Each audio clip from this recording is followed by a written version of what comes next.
அதுக்கு அடுத்தபடியாக கேது பகவான் ஞானக்காரன் பேரு. ஞான வைராக்கிய மோட்சத்தை தரக்கூடியவர்.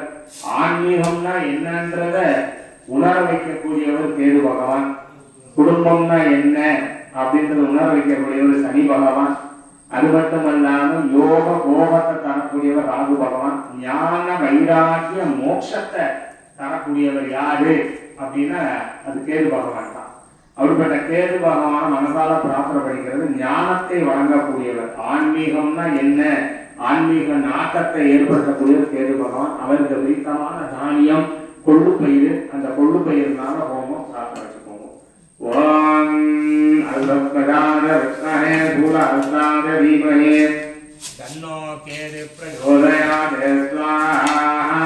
ஆதித்யாத சோமாத மங்களாத புதாய குரு சுக்ர சனியச்ச ராகவ கேதவ